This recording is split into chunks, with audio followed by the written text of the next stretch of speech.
Madame, Monsieur, bonjour. Le ministre-président de la région Bruxelles-Capitale, Rudy Verwoerd, est en visite de travail au Maroc, une visite de 4 jours qu'il a menée à Rabat, mais aussi à Tanger.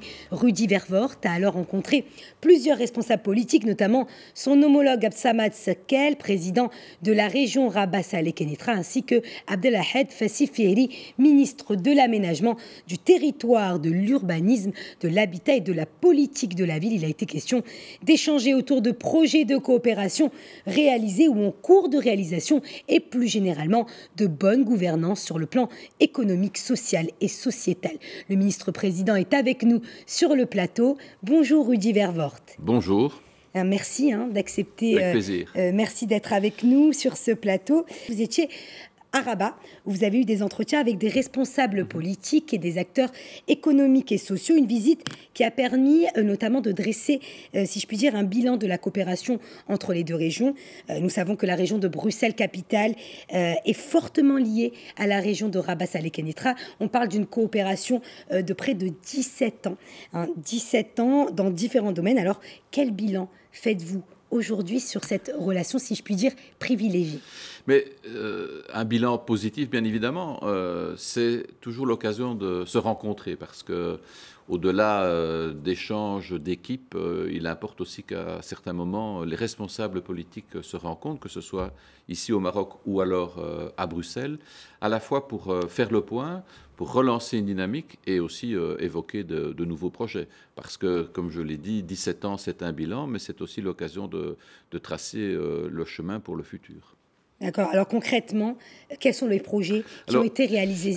De nombreux projets, que ce soit en termes de santé, en termes d'éducation, en termes de culture. Donc, on vise toujours, au travers de la coopération, de travailler sur un échange d'expériences, sachant que Rabat, Bruxelles, les grandes villes en général, comme Tanger, connaissent aujourd'hui les mêmes situations, les mêmes défis, à savoir l'augmentation de la population.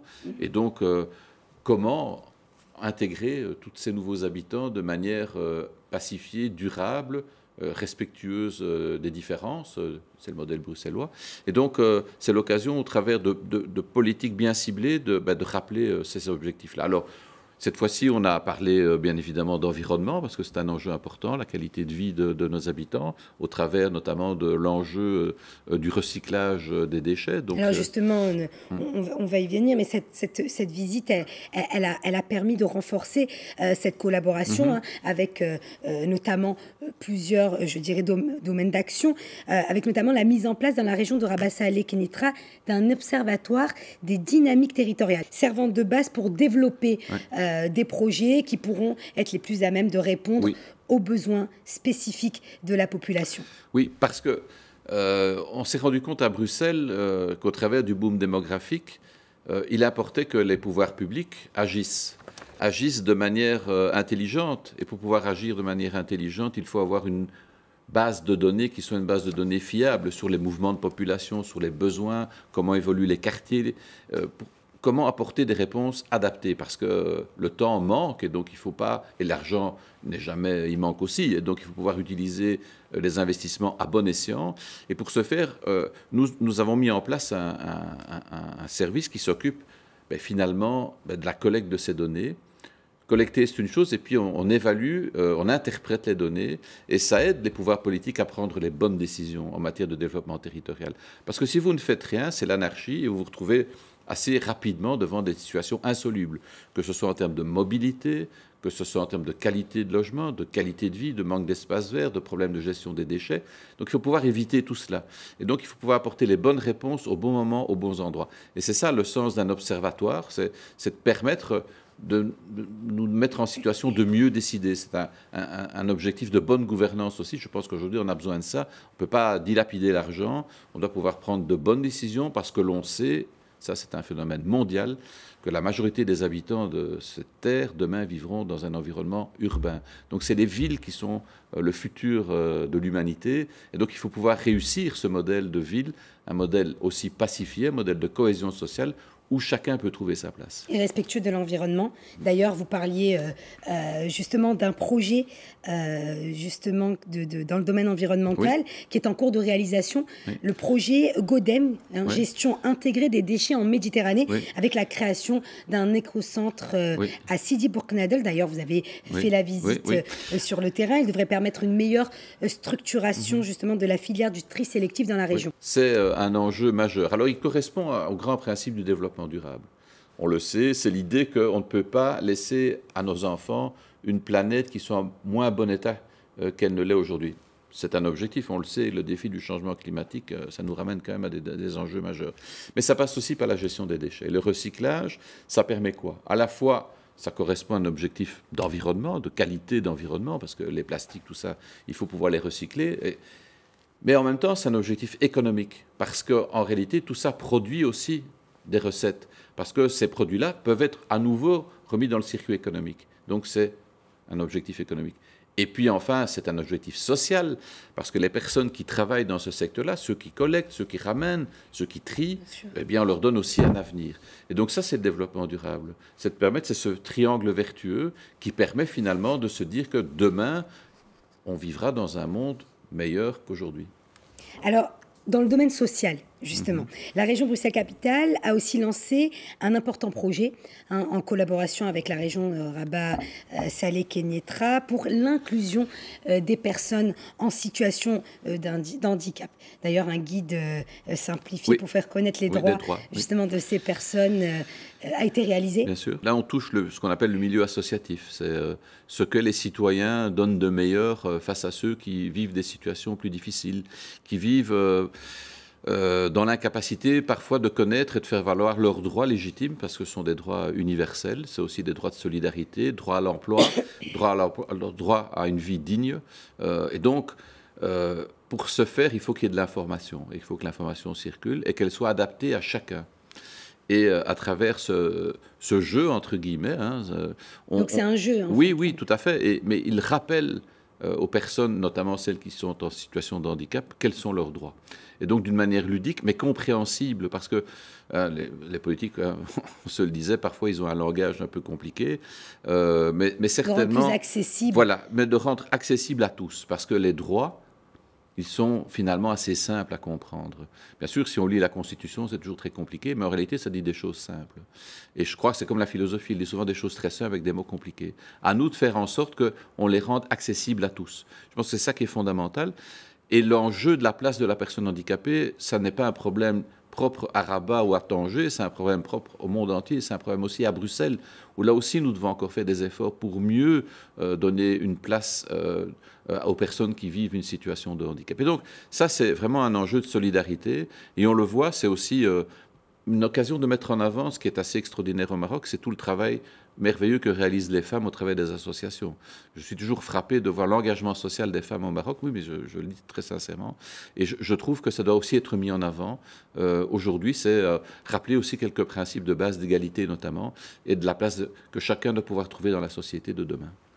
Alors, vous êtes aussi en visite à Tanger, une ville qui connaît ces dernières années un véritable développement sous l'impulsion du roi Mohamed VI, grâce notamment au projet Tanger Métropole. Alors, quel regard portez-vous sur cette ville aujourd'hui? Mais c'est d'abord un regard émerveillé parce que... C'est la première fois. Oui, c'est la première fois. Et à Tanger. Alors... ça faisait de nombreux mois que mes amis me disaient tu dois absolument venir à Tanger, c'est merveilleux. Et effectivement, c'est au-delà de ce que j'imaginais.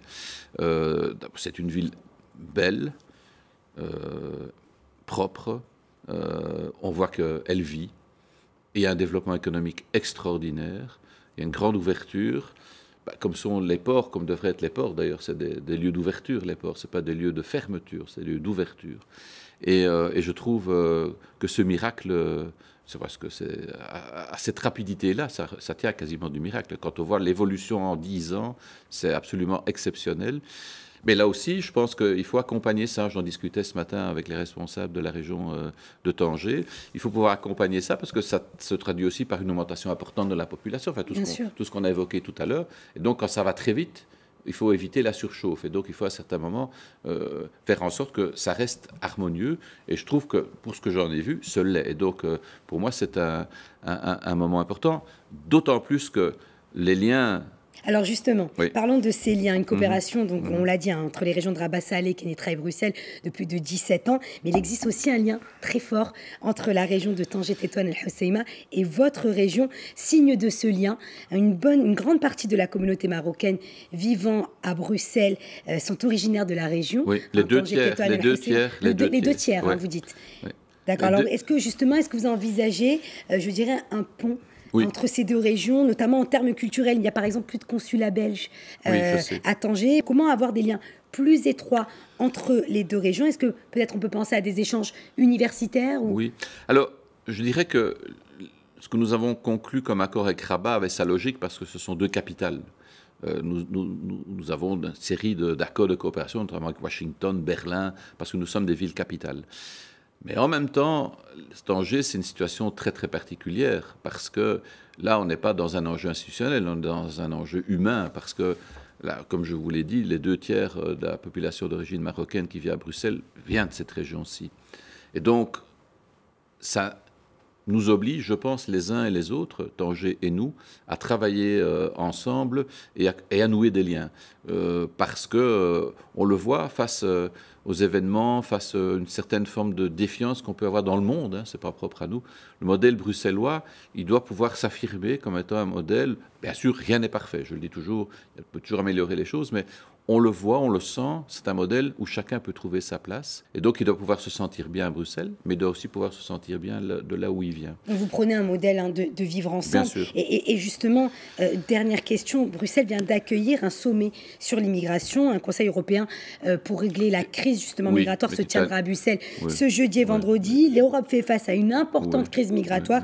Les politiques semblent avoir du mal, il faut le dire, à s'entendre sur la question migratoire. Alors, quel regard portez-vous? Est-ce que justement, Bruxelles ne pourrait pas servir, je dirais, de modèle de vivre ensemble dans ce climat c'est sûr que ce que nous vivons en ce moment est assez terrible parce que le sommet ne s'annonce pas comme étant une réussite annoncée. Hein, donc, manifestement, les tensions sont très fortes dans un contexte de défiance généralisée. Alors, ce qui est curieux, c'est que statistiquement, on ne vit pas la période la plus difficile en termes de mouvement migratoire. Elle est passée, mais on a l'impression qu'il y a une récupération permanente sur le plan politique à des fins qui finalement visent à l'isolement et à la destruction du modèle européen, d'un modèle de solidarité. Et moi, je le regrette. Et donc, à cet égard, vous avez raison, Bruxelles, c'est un peu un cas à part, mais il n'y a pas que Bruxelles, bien sûr, mais en tout cas, nous ne transigerons pas sur nos valeurs et les priorités que nous voulons défendre.